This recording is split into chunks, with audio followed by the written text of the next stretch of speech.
Bonjour à toutes et à tous, bienvenue dans notre nouvelle édition de On ne vous dit pas tout. Voilà, à la date du mois de juin, le confinement à Pékin a pris fin il y a déjà 2 mois. Alors, comment est la situation aujourd'hui dans la capitale, la vie courante des gens?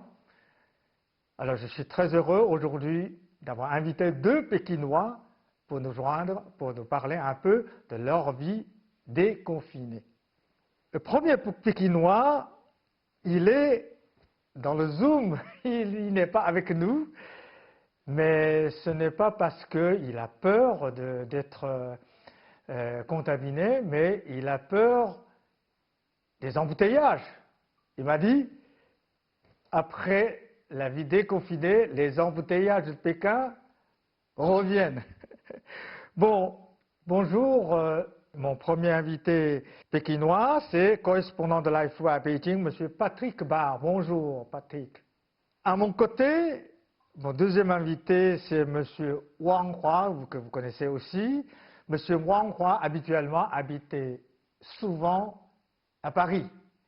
Mais après le retour en Chine, à cause de ce coronavirus, vous restez en Chine jusqu'à maintenant.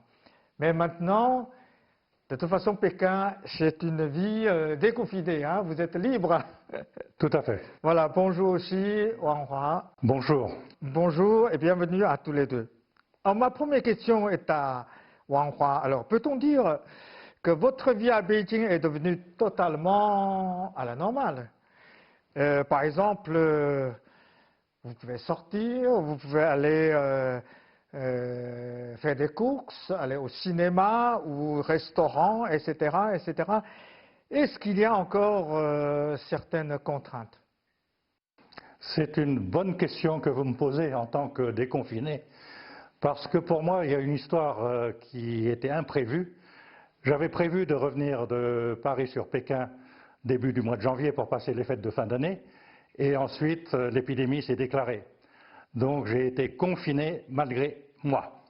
Donc j'ai été obligé de rester ici pendant des semaines et des semaines, de suivre la vie des Pékinois de l'époque, à l'époque, et maintenant, donc c'est la période de déconfinement. Donc effectivement, pour moi, je dirais, c'est un grand ouf de soulagement. Donc c'est une période que je soulignerais de extraordinaire, mais mon extraordinaire est séparé. C'est pas fantastique, c'est pas une période fantastique, c'est une période en dehors de l'ordinaire. Donc je me souviendrai toujours de cette période, je pense que tout le monde se souviendra de cette pandémie une fois que ça sera terminé. Donc aujourd'hui à Pékin, pour moi, la vie a repris petit à petit, comme les autres Pékinois. Mais la question que vous me posez, est-ce que c'est revenu entièrement à la normale? Je dirais non, pas encore. Parce qu'il faut une période de réadaptation. C'est comme si pour un enfant qui venait de naître, il faut réapprendre à marcher petit à petit. Donc actuellement, il y a beaucoup de changements par rapport il y a 2 mois, ou même un peu plus. C'est qu'en Chine, à Pékin notamment, nous n'avons jamais eu le problème de sortir, d'interdiction de sortir, ou de sortir avec une attestation comme ça s'est fait en France. Ce que Parce qu'à Pékin, il n'y a pas beaucoup de contaminés. Hein. Voilà. D'abord, la situation... 593 personnes. La situation de Pékin est différente de celle de Wuhan, par exemple, le centre de l'épidémie. Donc il y a une plus grande liberté de confinement. C'est un peu paradoxal. Confiner, c'est rester à la maison enfermé, mais il y a une certaine liberté. D'où mon expression libre confinement. Libre confinement. Alors, Patrick, et vous, est-ce que pour vous, la vie redevienne à la normale aussi, surtout pour votre travail, parce que être journaliste, vous devez vous déplacer en permanence? Oui, effectivement, la vie est redevenue normale ici, à part les piscines, les salles de sport qui sont encore fermées, quelques restaurants. La plupart des gens ont repris une vie normale, sortent comme avant. Et d'ailleurs, ce qui surprend souvent mes amis français quand je leur parle, c'est que en fait, ici, on n'a jamais été confinés. Enfin, beaucoup de gens sont restés chez eux d'eux-mêmes par peur du virus. mais nous, par exemple, à l'AFP, on n'a jamais fermé le bureau de Pékin. On est toujours allé travailler. On a toujours à peu près pu aller sortir le soir, dîner avec des amis, même si c'était un petit peu compliqué. Mais à vrai dire, la quarantaine, on n'a pas connu ça. Alors, quand vous sortez, tous les deux, hein, oui. Monsieur Wang et Patrick, quand vous sortez, est-ce que vous portez des masques comme tous les autres Chinois? Et surtout quand vous êtes entré dans un lieu public, est-ce que vous gardez toujours la distance avec les autres, etc., etc. Et si vous prenez le bus ou le métro? Je vais vous répondre à cette question. Le masque aujourd'hui est important pour toutes les personnes qui sortent à l'extérieur de la maison, parce que c'est un masque de protection, une garantie de soi-même et une garantie pour les autres personnes que vous croisez. Donc le masque est très important dans la vie d'aujourd'hui. Naturellement, je ne sais pas combien de temps ça va encore durer, le port du masque, mais ce que j'ai retenu actuellement, c'est ce que j'appelle les 3 gestes en sortant de la maison. Le port du masque, la prise de température de l'être humain et ensuite la distanciation. Il faut être distant l'un de l'autre à 1 mètre, 1,50 m chacun de l'autre. C'est ce que je pense aussi en France, on applique ça partout dans le monde. Ce n'est pas spécial à la Chine. Et Patrick, vous voyez, M. Wang, quand il sort, il porte un masque, comme tous les Chinois. Mais en France, apparemment, les gens n'aiment pas les masques. Est-ce que vous portez des masques à Pékin? Alors oui, je porte un masque moi aussi. De toute façon, c'est obligatoire. J'ai pas le choix. Si je veux rentrer au parc, si je veux rentrer, par exemple, dans l'immeuble où se trouve mon bureau, dans la plupart des commerces, on est obligé de porter un masque. Alors dans la rue, au début, quand j'étais à pied ou à vélo, j'en portais pas la plupart du temps, puisque bon, on est quand même assez loin des autres personnes, donc les risques de propagation de contagion sont limités. Évidemment, dans les taxis, dans les bus ou dans le métro, c'est un autre problème, mais dans la rue, j'en portais pas.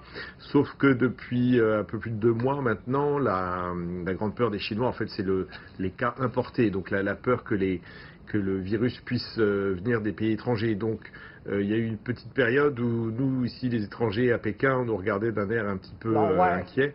Donc là, depuis ce moment-là, je me suis mis à porter un masque tout le temps, même dans la rue, pour être sûr de ne pas effrayer les gens. D'accord. Et une question pour tous les deux, hein, tous les deux. Est-ce que lorsque vous sortez actuellement à Beijing, est-ce que vous avez peur d'être contaminé? Alors non, j'ai pas peur d'être contaminé. Comme vous l'avez dit, le taux de contamination à Pékin est extrêmement faible, donc le risque de contracter le virus est vraiment très faible. Surtout qu'on fait attention, on respecte les distances, on fait attention de ne pas se serrer la main ou de s'embrasser, et aussi les gens font attention. Donc par exemple, dans les restaurants, dès que quelqu'un s'en va, en général, le serveur nettoie la table. Et puis, dans notre bureau, c'est la même chose, hein. Par exemple, dans les ascenseurs, les boutons de porte sont désinfectés, les poignées aussi. Donc, on fait attention. Et puis, tout le monde a du gel hydroalcoolique, donc les gens se nettoient les mains à peu près tout le temps. Donc, non, moi, je me sens en sécurité. Ok, d'accord. Et Monsieur Wang, est-ce que vous avez peur? Je suis tout à fait d'accord avec ce que Patrick vient de dire. Il ne faut pas avoir peur, parce que lorsque vous sortez et que vous avez une psychose en disant « je vais attraper ce virus », et vous ne pouvez plus rien faire. Donc il faut à la fois être vigilant, ce que je dis toujours, ne lâchez pas votre vigilance, et ensuite faire attention à ce que vous faites autour de vous. Un exemple très concret, autour de chez nous, nous avons un centre commercial qui n'a jamais été fermé, qui est ouvert aujourd'hui, et on voit l'évolution de ce centre, de l'ouverture de ce centre. Actuellement, pour aller dans ce centre de 5 étages, les ascenseurs ne marchent pas. Et j'ai dit, mais pourquoi vous êtes ouvert, mais les ascenseurs, pourquoi pas? Parce qu'il y a des boutons. Et lorsque le client, la personne appuie sur un bouton, on ne peut pas derrière essuyer le bouton pour que d'autres fassent. Donc vous montez par les escalators. Donc c'est une chose. Et ensuite, lorsque vous allez dans un supermarché, on a constaté que pour prendre des légumes, des fruits, les vendeurs ont déjà pré-emballé par paquet, indiqué le prix sur le paquet, ce qui permet à l'acheteur d'aller très vite, choisir ce qu'il veut, de passer en caisse très vite, de ne pas toucher de l'argent papier, de via son smartphone payé par WePay ou autre, et donc ça résout le problème de transmission d'épidémie. Par exemple, j'ai un exemple très concret, ma femme, lorsqu'elle voit que sur l'étagère, il y a des fruits ou des légumes à choisir, et qu'il y a d'autres personnes qui sont en train d'approcher, elle se retire pour que la personne parte et ensuite elle revient. Donc de garder la distanciation. D'accord.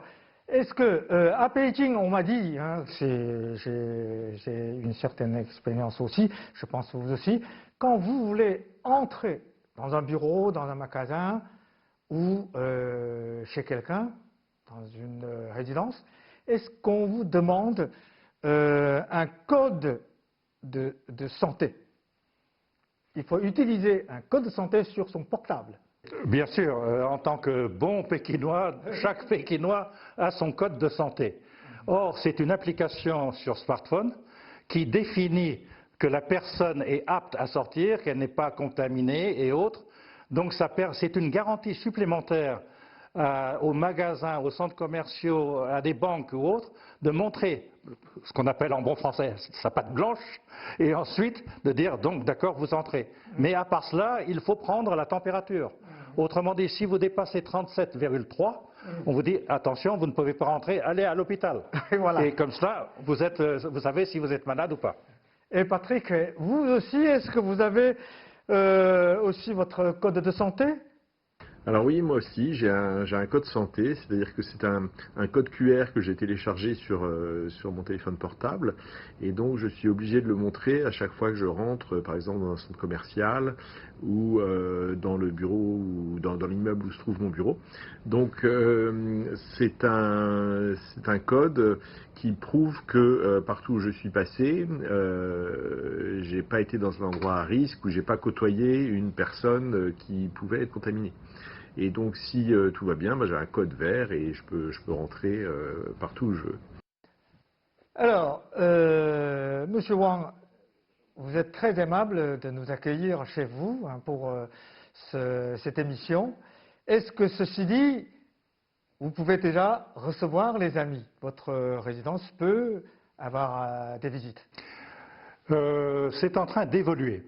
Disons au début, effectivement, c'était dans la période de confinement, interdiction d'avoir des amis chez soi ou autre. Donc il y avait une restriction.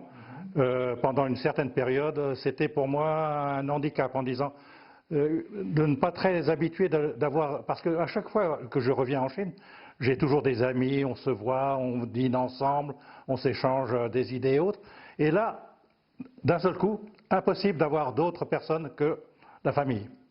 Donc le problème, c'est que ça a été nécessaire pour endiguer, pour éradiquer cette épidémie à l'intérieur de chaque quartier, de chaque résidence.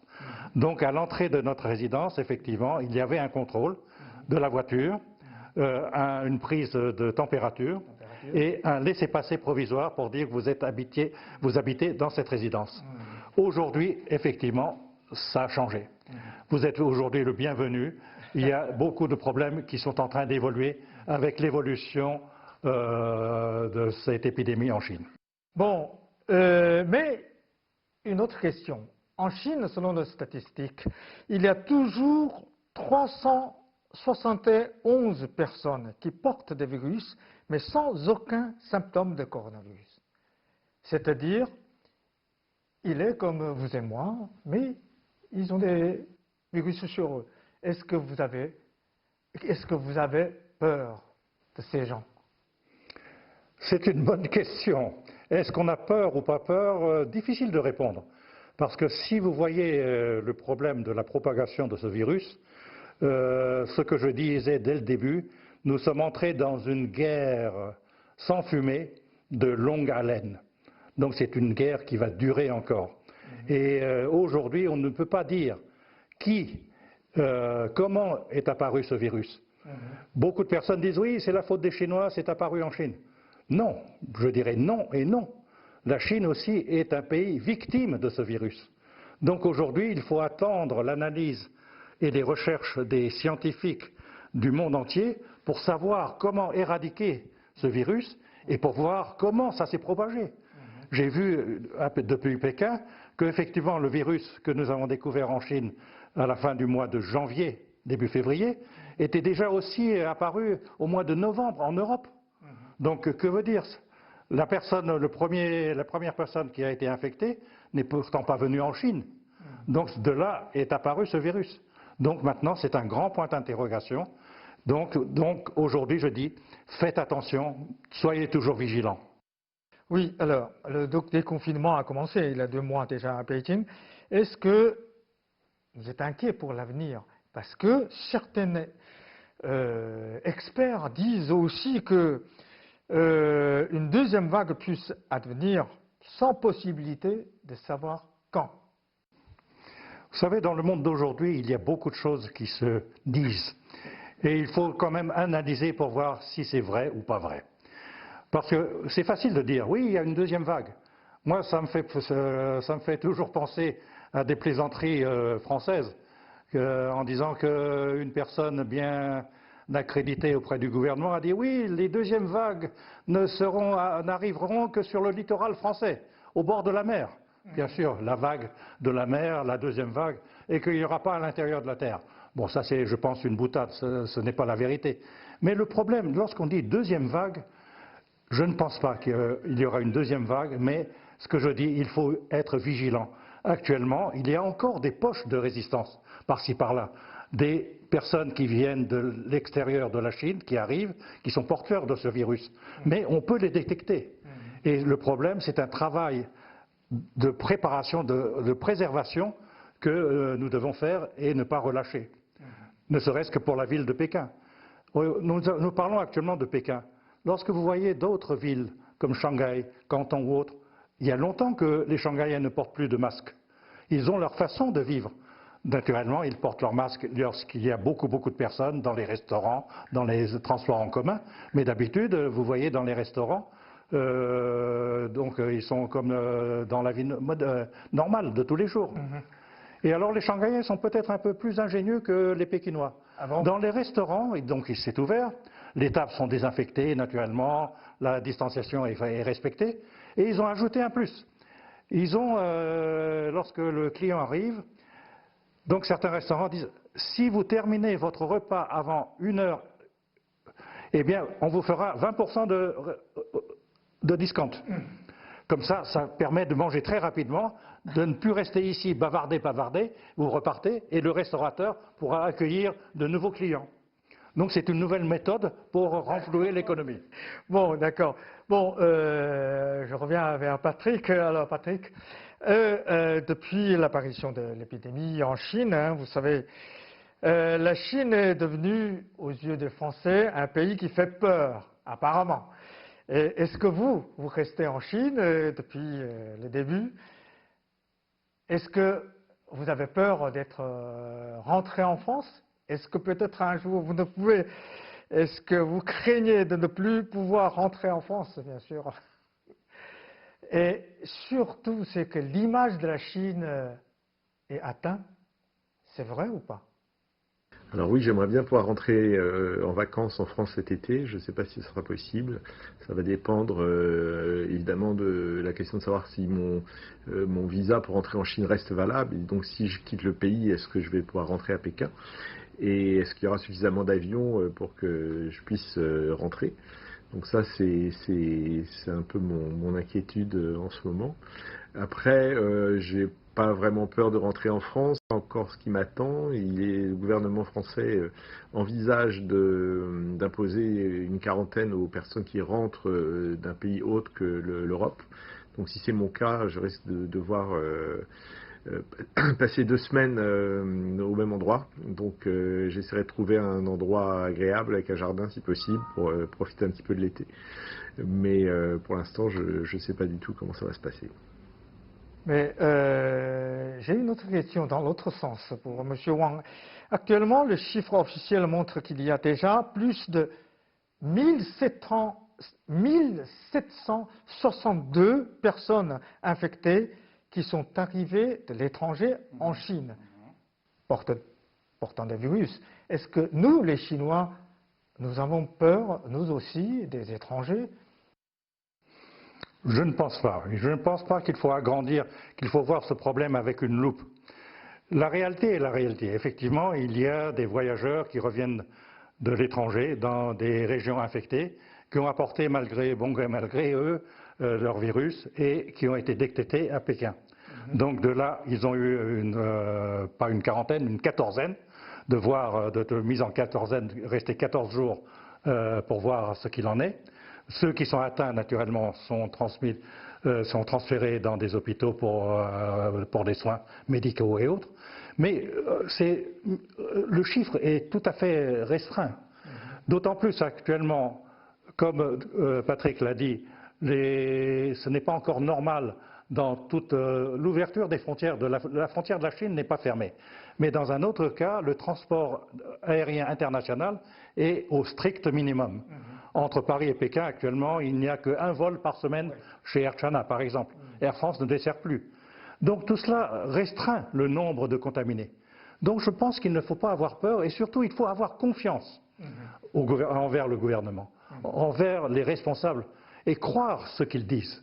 Parce que si on spécule en disant oui, peut-être, non, la vie n'est plus tenable. Donc pourquoi vivre? Alors la question que vous avez posée à Patrick, je voudrais répondre aussi du côté de mon côté. Donc je suis entre Paris et Pékin. Depuis que je suis arrivé à Pékin, beaucoup de Français de Paris m'envoient des emails, on me disent comment vas-tu, est-ce que tu es confiné, est-ce que la vie va ou autre. Moi j'ai dit mais la vie pour moi est tout à fait normale, ce n'est pas ce qu'on dit en France, qu'on ne peut plus sortir, qu'on est toujours confiné. Donc la vie naturellement a changé. Par exemple pour nous, la vie quotidienne, c'est effectivement, je fais un peu plus de cuisine, j'apprends un peu plus de la cuisine auprès de ma femme qu'à Paris, ça c'est sûr. Je mange mieux. La vie, donc je m'occupe, j'ai tellement de choses, de lire des livres, d'écouter de la musique, de passer tout mon temps avec les hobbies. Je suis un philatéliste, je collectionne les timbres. Donc je n'ai pas le temps d'habitude, mais actuellement j'ai le temps. Donc il faut s'occuper. Et alors ce que je ressens chez les Français d'aujourd'hui, qui sont confinés, qui sortent, eh bien le moral n'est pas aussi bien que le mien. Moi j'ai été toujours optimiste. J'ai dit dans la vie il faut sourire, il faut être optimiste. Ok, bon, il faut être optimiste. Ma dernière question. C'est pour vous tester si vous êtes optimiste ou pessimiste. Dernière question. L'épidémie de coronavirus semble toucher à sa fin en France comme en Chine, pas aux États-Unis. Aux États-Unis, apparemment, ça va durer un peu plus longtemps. Alors, comment voyez-vous les relations sino-françaises se développer dans l'avenir? Après cette crise de Covid-19, est-ce que les relations d'amitié entre les deux pays, les deux peuples, vous semble toujours être au beau fixe? Qui est-ce qui veut répondre le premier? Patrick, je vous écoute. Oui, ce que je note, c'est que, en fait, dès le début de l'épidémie, dès le mois de janvier, la France a toujours laissé son espace aérien ouvert aux avions chinois et aux voyageurs chinois, même au plus fort de l'épidémie. Tous les voyageurs en provenance de Chine ont toujours pu rentrer en France. Et donc, ce qui serait très bien pour l'amitié entre les deux pays, c'est que la Chine rouvre aussi le plus vite possible ses frontières aux passagers en provenance de France, à mesure que l'épidémie et que la contagion se réduit considérablement en France aussi. Oui, je suis d'accord avec vous en disant qu'effectivement cette épidémie a touché quand même la diaspora chinoise de Paris. Au début, effectivement, le chinois était très mal vu par beaucoup de Français en disant vous avez apporté la peste en France. Naturellement, ce sont des gros mots. Mais ensuite, ça, je pense que c'était un manque de compréhension. Et surtout, dans le problème médiatique. On rabâche beaucoup de choses en disant oui, ça vient de Chine, Wuhan, les Chinois sont des barbares, ils mangent des oiseaux, beaucoup de choses que nous ne mangeons pas. Donc maintenant, je pense que cette période est révolue. Tout le monde commence à comprendre que ce n'est pas seulement en Chine qu'il y a ce problème. Donc il faut un peu de temps pour que ça se rétablisse. Et moi, ce que j'insiste beaucoup, c'est ceci, c'est que les échanges humains sont très importants. En 2021, il était prévu d'avoir c'était une année d'échange de relations humaines entre la France et la Chine. Autrement dit, que davantage de Français viennent en Chine et que de Chinois viennent en France pour se connaître mutuellement. Je pense qu'avec cette pandémie, ça va être reporté. Mais c'est toujours à l'ordre du jour. Donc pour terminer, puisque nous n'avons pas beaucoup de temps, je voudrais quand même citer deux maximes que j'aime beaucoup utiliser et que j'ai utilisées lors des Jeux Olympiques de 2008 à Pékin. La première, c'est « mieux vaut voir une fois que d'entendre 100 fois ». Pour les Français qui ne connaissent pas encore la Chine ou qui voudraient venir, venez voir de vous-même. Voyez de vous-même au lieu d'entendre 100 fois rabâcher la même chose. Donc vous verrez ce qu'est la Chine. Et la deuxième chose qui est très importante, c'est que l'avenir est radieux, mais la route sinueuse. Or, ce n'est pas une phrase que j'ai inventée.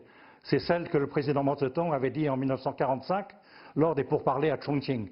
Il disait effectivement que pour l'avenir de la guerre civile, l'avenir est radieux, mais qu'il fallait encore, la route était encore sinueuse. Donc je pense que cette maxime est toujours valable aujourd'hui à tous les échelons du monde, à tous les pays. Donc là, il faut regarder, il faut avoir un bon moral pour lutter contre ce virus, et ensuite la victoire finale nous appartiendra. Bon, la victoire finale nous appartiendra. Merci beaucoup, merci Wang Hua, merci aussi Patrick, monsieur Patrick Gebhard, merci et j'espère que la fois prochaine vous serez dans notre studio. Bon, merci beaucoup, merci monsieur et à la prochaine.